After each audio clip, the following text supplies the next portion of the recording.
Assalamualaikum warahmatullahi wabarakatuh. Halo sahabat sebuah kisah misteri, kembali lagi bersama saya Rio Wijaya. Terima kasih kepada sahabat-sahabat yang telah mendengarkan kisah misteri yang saya ceritakan.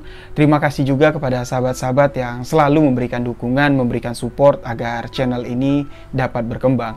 Untuk sahabat-sahabat yang telah memberikan like, komen, dan mensubscribe channel ini, saya ucapkan banyak-banyak terima kasih.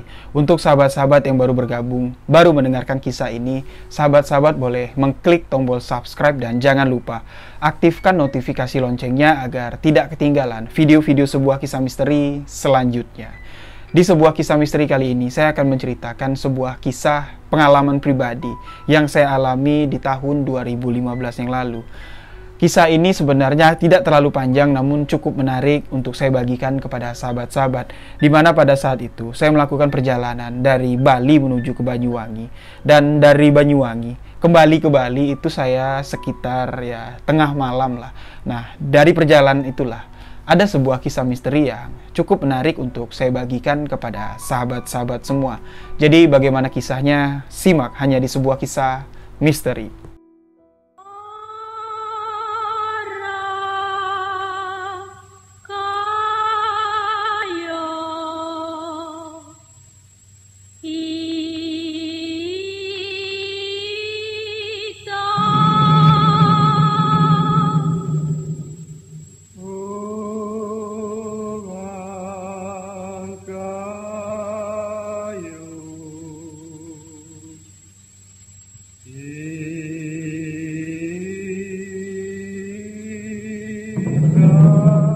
Nah, kemarin saya sudah membagikan kisah misteri yang saya alami di Bali, tepatnya di tahun 2013, dan sekarang kisah misteri ini terjadi di tahun 2015, di mana pada saat itu saya baru mulai merintis usaha beternak lili. Jadi, sebelum masuk ke ceritanya, untuk sahabat-sahabat yang berada di sekitaran Provinsi Jambi yang memiliki pengalaman misteri dan ingin membagikannya langsung menjadi narasumber di sebuah kisah misteri, sahabat-sahabat boleh langsung DM ke Instagram saya, rio.wijaya91. Insya Allah nanti kita akan atur waktu untuk sahabat bisa menceritakan pengalaman pribadi sahabat untuk dibagikan kepada sahabat-sahabat sebuah kisah misteri yang lainnya. Untuk sahabat-sahabat yang berada di luar Provinsi Jambi, dimanapun sahabat-sahabat berada, kalau sahabat-sahabat memiliki pengalaman misteri, kejadian-kejadian horor yang sahabat-sahabat pernah alami dan sahabat ingin menjadi narasumber, menceritakan langsung untuk sahabat-sahabat sebuah kisah misteri, langsung bisa DM ke Instagram saya, rio.wijaya91. Insya Allah nanti kita akan atur waktu. Saya akan datang ke kota sahabat untuk bersilaturahmi sekaligus untuk menceritakan kisah misteri yang sahabat alami. Jadi langsung aja DM ke Instagram saya. Nah, untuk kisah ini terjadi di tahun 2015 yang lalu, yang mana pada saat itu saya melakukan perjalanan dari Bali ke Banyuwangi, dan dari Banyuwangi kembali ke Bali itu perjalanan dari jam 8 malam dan sampai di Bali sekitar jam 4 pagi. Jadi di tahun itu saya baru memulai usaha untuk beternak lili, yang mana saya mendapatkan informasi dari teman-teman saya yang ada di Bali kalau harga lili atau kebutuhan lili di Pulau Bali itu sangatlah besar. Jadi untuk budidaya lili masih sangat memungkinkan untuk mendapatkan keuntungan. Nah, jadi saya tertarik. Memang pada saat itu saya belum memiliki pekerjaan yang tetap. Dengan uang tabungan yang seadanya, saya memberanikan diri untuk menyewa sebidang tanah untuk dibangun kolam. Kolamnya nggak banyak lah, saya cuma punya 3 kolam dengan ukuran kolam 4x3. Nah, di situ juga saya nggak kerja sendirian, karena waktu saya dibagi untuk bekerja di tempat lain dan mengurus lele itu sendiri. Saya mempekerjakan sahabat kita yang berasal dari Kupang. Jadi, sahabat kita ini bernama Yosep. Orangnya cukup lucu cukup humoris lah. Dari gaya bicaranya aja udah bikin bikin ngakak lah kalau saya bilang. Nah, jadi Yosep lah yang membantu saya bekerja di kolam lili untuk menjaga lili. Nah, jadi dalam waktu singkat saya berpikir bagaimana kolam yang seadanya ini dengan sewa tanah per tahun bisa ya mendapatkan hasil ya produktif. Di situ saya bekerja sambil belajar ya, sambil budidaya, sambil belajar, dan di awal budidaya saya rugi total. Nah, disitulah saya mencari tahu lagi bagaimana kiat kunci sukses untuk beternak lele.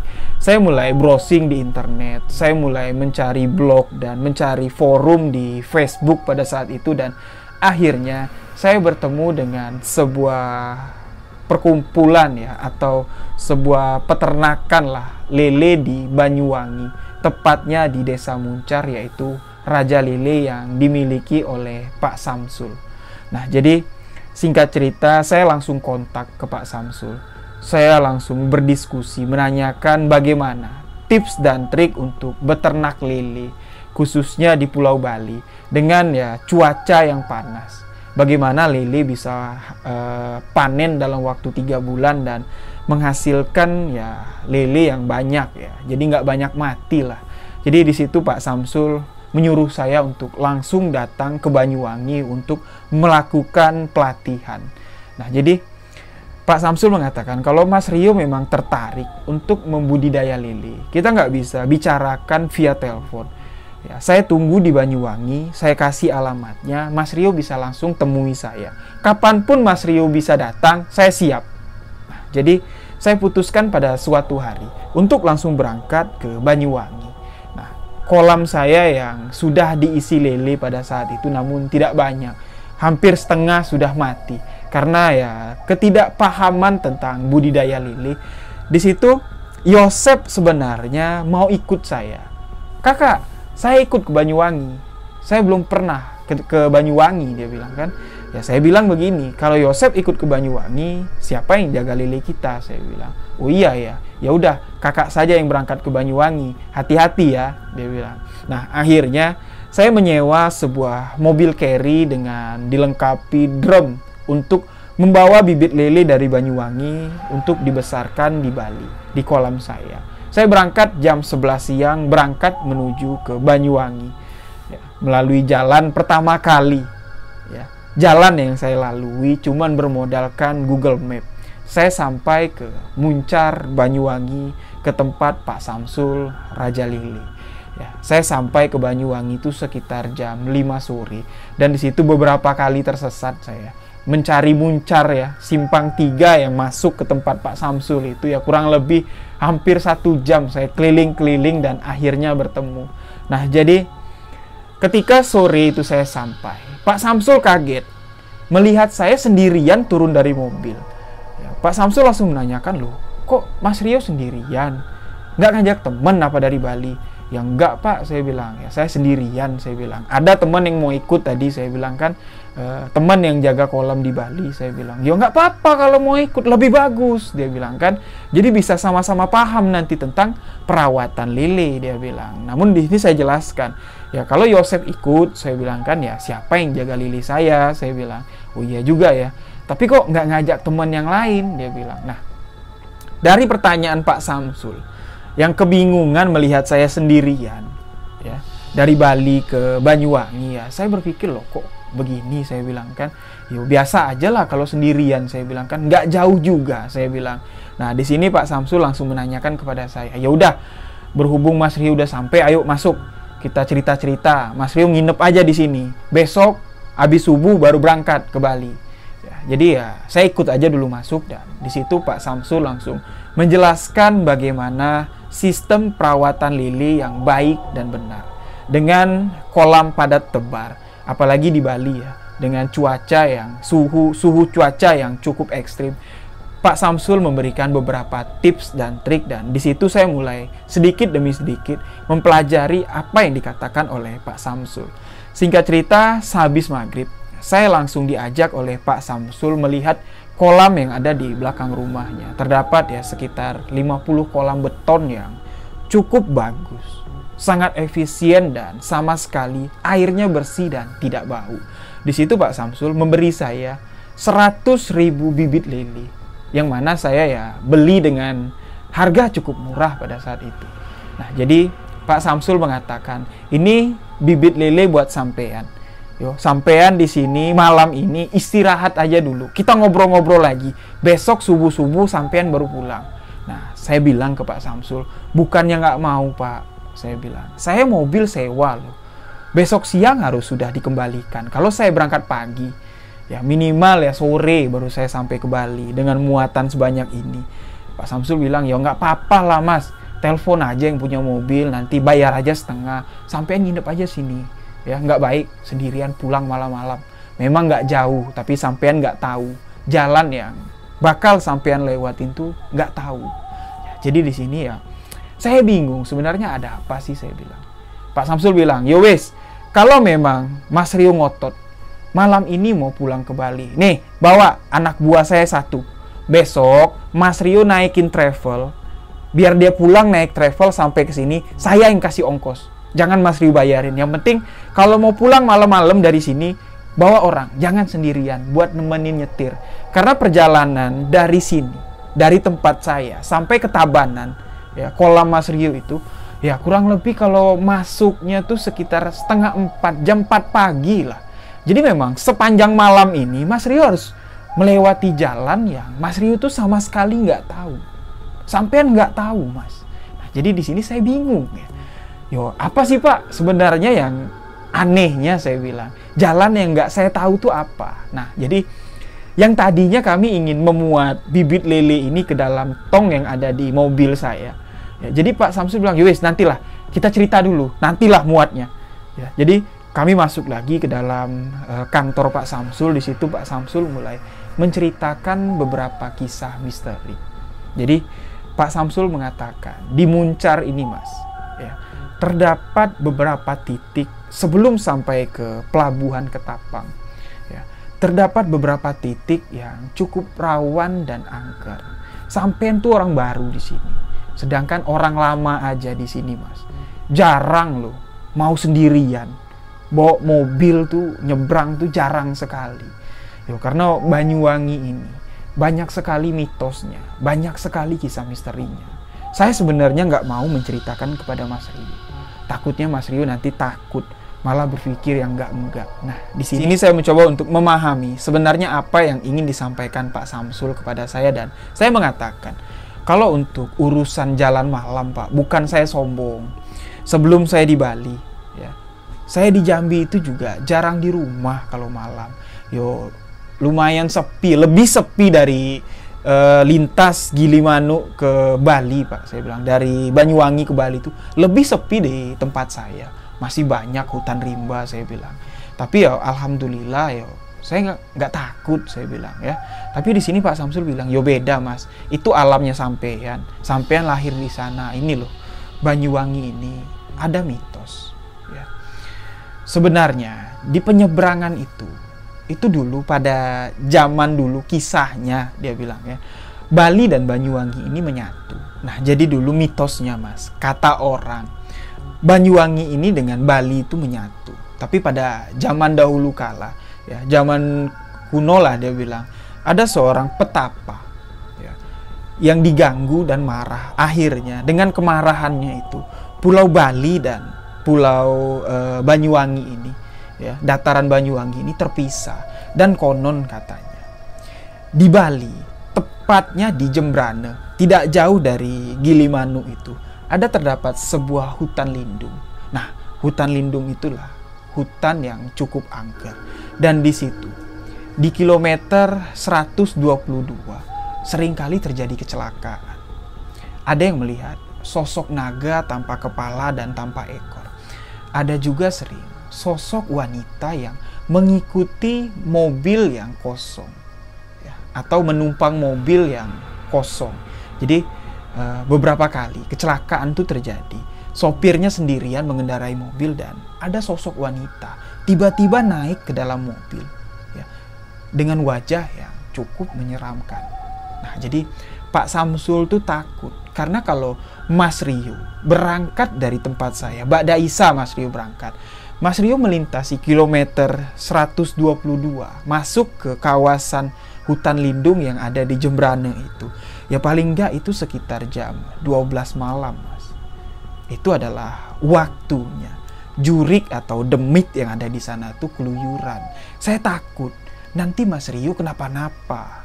Nah jadi ya, sebenarnya apa yang dikata Pak Samsul ini baik, tapi ya saya orangnya ngotot.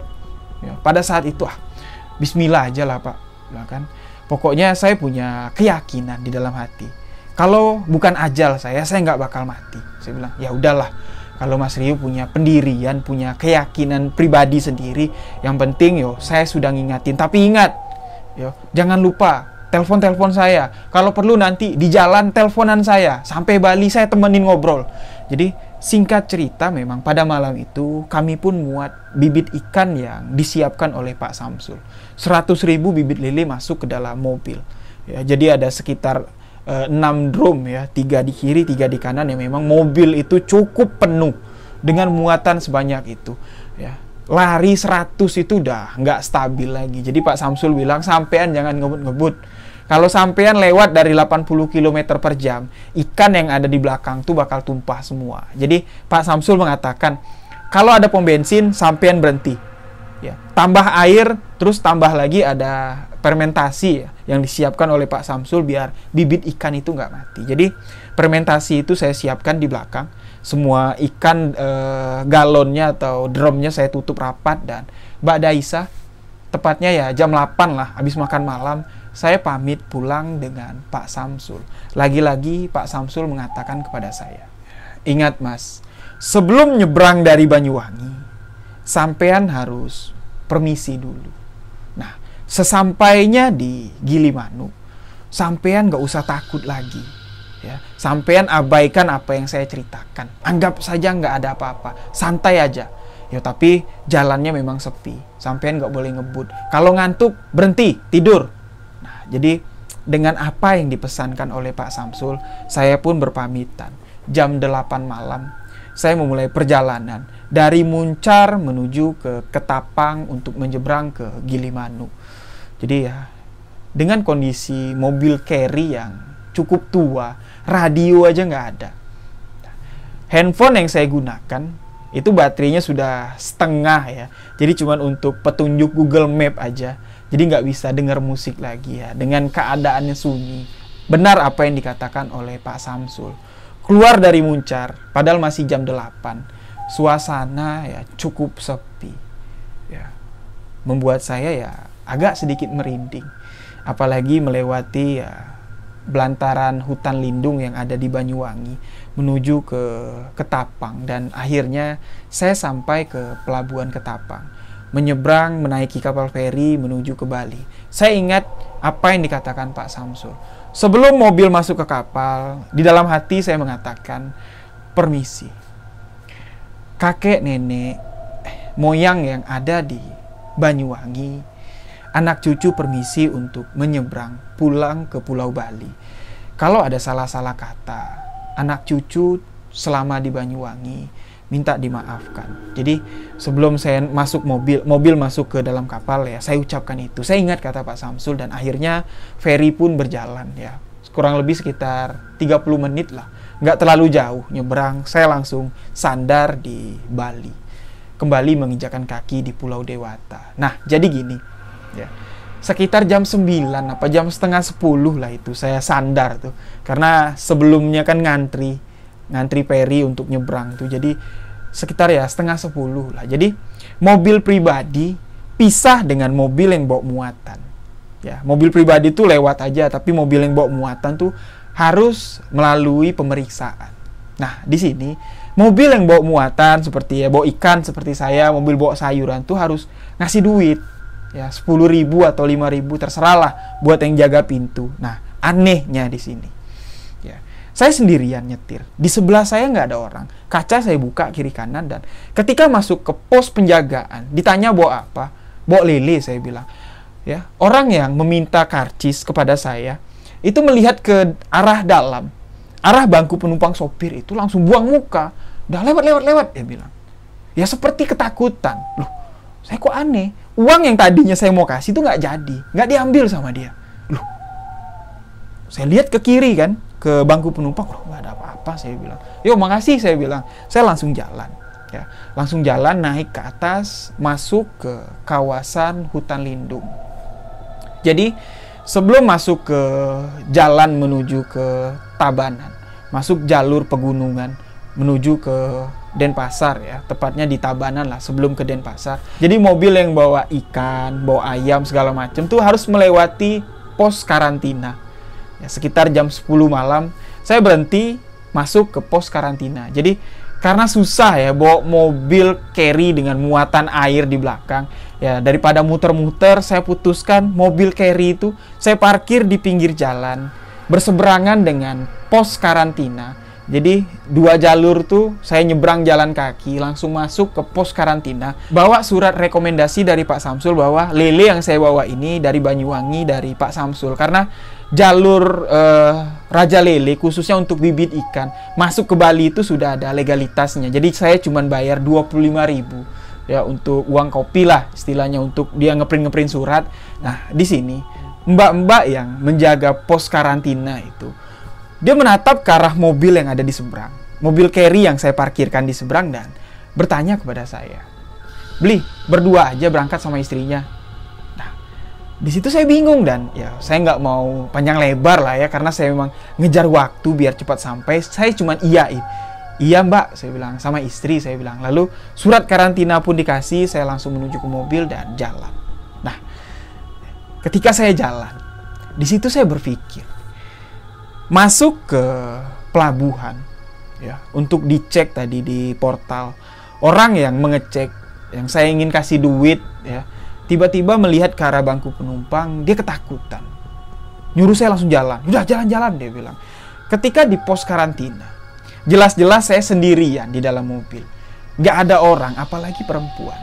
Mbak-mbak penjaga pos karantina mengatakan kalau ada cewek di dalam mobil saya, dan dia mengira kalau itu adalah istri saya. Nah, kurang lebih ya 2 kilo lah saya berjalan santai ya, kurang lebih sekitar 60 km per jam lah.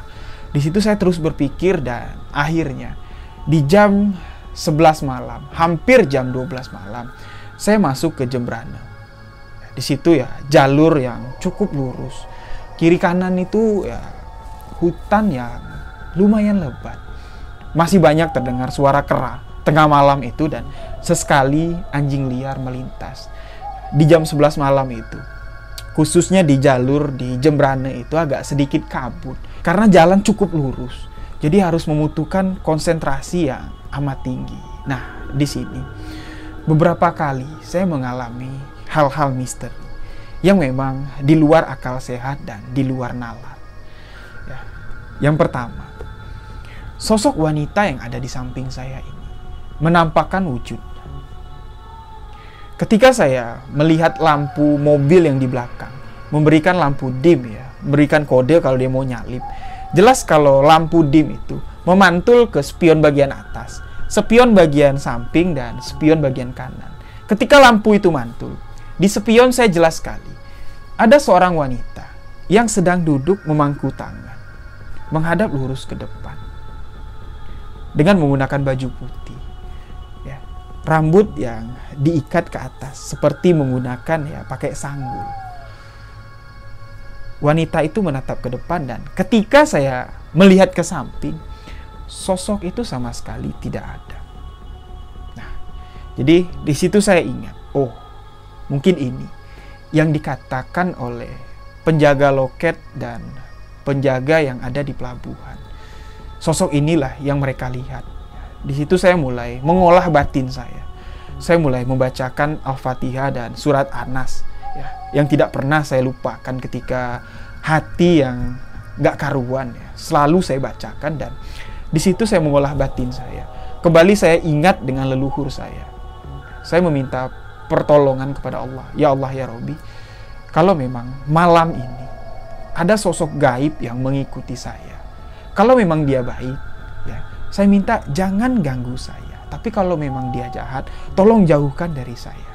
Nah, jadi setelah saya berkata seperti itu di dalam hati ya, saya terus tanpa saya pedulikan ya, masa bodoh lah ada siapa di samping, saya terus mengendarai mobil, dan di jalan lurus itu lagi-lagi saya melihat sosok wanita menyeberang dengan menintin 2 orang anak kecil. Jelas sekali saya lihat dengan kabut yang ada di depan. jalan yang berkabut, dengan sorot lampu yang agak remang-remang, wanita itu berjalan. Dari jarak sekitar 20 meter, dari mobil saya yang sedang melaju pelan, wanita itu berjalan dari arah kanan, menyeberang ke arah kiri, dan di kiri kanannya itu membawa 2 orang anak kecil, sedang menyeberang, dan wanita itu persis sosok wanita yang saya lihat di bangku penumpang, yang tadi saya lihat sekilas dari kaca spion. Nah, di situ saya mulai berpikir, astagfirullahaladzim, saya bilang, apa yang dikatakan Pak Samsul benar. Ya, saya lihat jam. Di peta saya melihat jam. Di handphone saya yang saya taruh di dashboard sedang menunjukkan peta. Di situ menunjukkan ya hampir jam 12 malam. Nah, jadi di Jembrane itu setelah jalur lurus, di situ akan melewati ya jalur yang agak berliku dan menanjak. Nah, ketika melewati jalur yang berliku, masuk ke jalur yang agak sedikit menanjak. Lagi-lagi di situ saya melihat penampakan sosok makhluk gaib yang menurut saya nggak sama sekali masuk dalam akal sehat dan masuk dalam logika. Ya. Sahabat-sahabat bisa membayangkan di tengah jalan yang sepi, saya melihat ada seperti ya anak kecil ramai sekali sedang menghadang mobil saya. Ya seperti ya sedang menyetop mobil dengan tangan yang seperti ini. Anak kecil yang ada yang menggunakan baju hitam, ada yang menggunakan baju putih, ada yang cuma menggunakan baju tanpa celana, ada yang rambut panjang, ramai sekali. Jalan yang 2 jalur ya, kurang lebih jalan itu 10 meter lah lebar ya, dipenuhi dari ujung kiri sampai ujung kanan anak-anak kecil. Di situ saya tahu itu bukan sosok manusia, melainkan itu adalah sosok gaib. Sosok gaib yang mencoba menggoda saya. Namun ya, dengan bismillah, saya terus menancap gas dan akhirnya ketika ya kurang lebih setengah meter lah, sosok itu menghilang. Nah, setelah sosok itu menghilang, kan di belakang saya membawa ikan. Dan di situ ada ini ya, fermentasi yang disiapkan oleh Pak Samsul. Untuk ketika saya untuk mengganti air atau nambah air yang sudah tertumpah di jalan, di dalam drum itu saya harus menambahkan fermentasi. Nah, jadi setelah melewati Jembrane, saya masuk ke pom bensin. Di pom bensin itu saya cukup lama duduk, menenangkan diri dan memikirkan sebenarnya apa yang terjadi. Saya sama sekali nggak ngerti. Hari itu ya, malam itu saya seperti ngeblank. Jalan yang saya lalui itu beda sekali dengan jalan yang saya lewat pada sore hari. Nah, jadi di pom bensin yang tutup, ya, sama sekali tidak ada orang yang menjaga. Di situ ada keran air. Saya mencoba untuk kembali mengisi drum-drum yang airnya berkurang dengan selang yang saya gunakan. Dan ketika saya sedang mengisi air di dalam drum, saya duduk di mobil, ya, berpikir, apalah sebenarnya terjadi, kok dari tadi hati ini nggak enak aja. Dan sesampainya di pom bensin itu pun saya ngerasa aneh. Kok di jalan lintas, saya bilang, mobil nggak ada yang lewat. Jam 12:30 malam. Ya. Apakah memang jalur ini jalur keramat, jalur benar-benar angker? Nggak mungkin lah, saya bilang. Masa nggak ada aktivitas orang yang mau keluar Pulau Bali, saya bilang. Nah, di situ saya lama dan akhirnya air yang saya isi di drum itu terdengar sudah tumpah, berarti sudah penuh. Ya, saya turunkan lagi selangnya, saya matikan dan saya duduk lagi.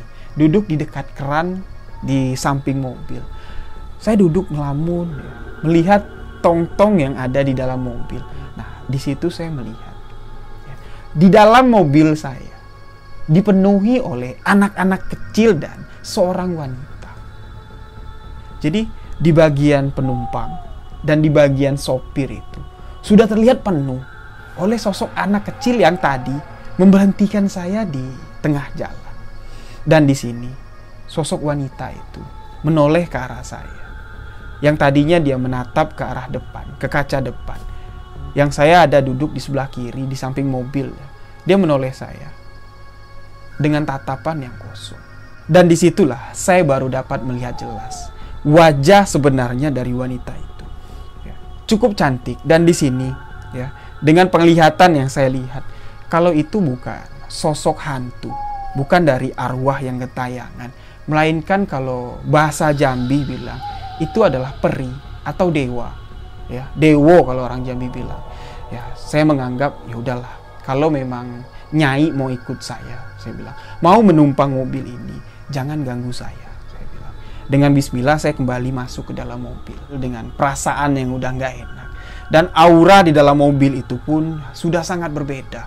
Ya, seperti saya masuk ke dalam mobil itu dengan kaca kiri, kaca kanan terbuka, tapi rasanya masih tetap pengap, seperti ramai sekali, ya, seperti berdesak-desakan lah. Jadi oksigen dalam mobil itu kurang. Nah, saya yakin ini pasti udah penuh, penumpang pasti udah penuh. Namun di situ saya kembali, ya, saya beristighfar, saya bersolawat dengan membawa mobil. Saya ingat kata Pak Samsul, kalau ada apa-apa tetap fokus, jangan ngebut. Ya, saya tetap pelan bawa mobil, dan dengan sambil bersolawat, dan ya kurang lebih sekitar 4 kilo lah saya berjalan. Nah, di situ Google Map yang saya taruh, ya, handphone saya yang sedang membuka Google Map menunjukkan jalan ke kolam saya. Sekurang lebih sekitar 4 kilo itu baru Google Map itu bersuara, mengeluarkan suara. Yang dari tadi ketika sampai di pom bensin, ketika saya ngisi air, Google Map itu sama sekali nggak mengeluarkan suara. Ya, kayak mati lah volumenya. Dan saya juga memperhatikan kalau petunjuk yang ada di Google Map itu nggak jalan. Nah, jadi setelah Google Map itu bersuara, menunjukkan ya belok kiri, ya seperti itulah. Di situ saya baru melihat ke kiri kanan. Kalau perjalanan saya dari tadi, ya kurang lebih sudah sekitar 2,5 jam perjalanan yang saya tempuh. Itu adalah perjalanan yang cukup panjang. Pom bensin yang saya tempati mengisi air pada jam 12 malam, setengah 1 malam itu, ketika saya cek di Google Map, pom bensin itu tidak ada. Titik saya berhenti pada malam itu, mengisi air di pom bensin yang saya lihat kosong, tidak ada orang itu, adalah kawasan hutan lindung yang ada di Jembrana. Saya kembali berhenti, mengambil HP dari dashboard mobil. Saya perhatikan lagi Google Map. Ya. Saya hitung waktu perjalanan dari tempat Pak Samsul, dari nyebrang, dari tempat karantina sampai ke tempat saya sekarang yang sudah tidak terlalu jauh lagi dari Tabanan. Nah, di situ saya hitung dan ternyata perjalanan saya pada malam ini memang cukup panjang. Saya kembali, ya, dengan rekap perjalanan Google Map itu saya kembali lihat di mana pom bensin yang saya tuju tadi, dan ternyata pom bensin yang sebenarnya akan saya tuju itu masih ada di depan. Jadi ada 2 pom bensin. Ya, dari Gilimanuk itu cuma ada 2 pom bensin, dan pom bensin yang pertama itu masih ada kurang lebih sekitar 2 kilo lagi di depan, dan pom bensin kedua ada di Tabanan. Nah, jadi pom bensin yang saya tempati tadi, yang waktu saya berhenti sekitar jam 12 malam, jam setengah 1 malam itu pom bensin yang ada di mana? Allahu a'lam, saya nggak tahu. Nah, di situ saya cuma duduk, ya, rokokan, dan saya kembali beristighfar, naik ke dalam mobil. Di situ saya benar-benar berdoa dengan suasana jalan yang sudah agak ramai lah, ya, hampir masuk ke Tabanan. Di situ saya memang merasa kalau perjalanan malam itu, wanita yang mengikuti saya dari Banyuwangi akhirnya sampai ke Tabanan, ke kolam tempat saya pelihara lele. Ya, jadi Yosep langsung bangun, ya, ketika saya klakson, dia langsung buka pintu dan membantu saya untuk menurunkan lele-lele yang ada di dalam mobil. Jadi saya nggak cerita sama Yosep, sama sekali saya nggak cerita. Ya, takutnya dia nggak berani jaga kolam malam-malam. Jadi memang di kolam itu ada saya buat, ya, seperti rumah semi permanen lah. Memang Yosep tinggal di situ. Lengkap, ada dapur, ada kamar mandi. Saya pun sering lah istirahat di kamar itu. Jadi setelah bongkar, ya, setelah azan subuh, saya berpamitan pulang dengan Yosep. Sep, yaudah saya pulang ya. Ini ikan, saya bilang, jangan dikasih makan dulu. Besok sore kalau saya udah kesini, ya, atau saya lupa kesini istirahat, saya kecapean, sore besok jam 5 kalau nggak hujan baru dikasih makan. Iya kakak istirahat saja, biar saya yang atur, biar Yosep yang atur, dia bilang. Jadi memang saya langsung pulang mengembalikan mobil, ya, saya cuci dulu mobilnya, saya pulangkan dan langsung pulang ke kontrakan. Jadi memang hari itu cukup lelah, Bukan lelah fisik, tapi mental dan batin ya lelah. Ya, saya berpikir, perjalanan apa yang saya lalui tadi malam?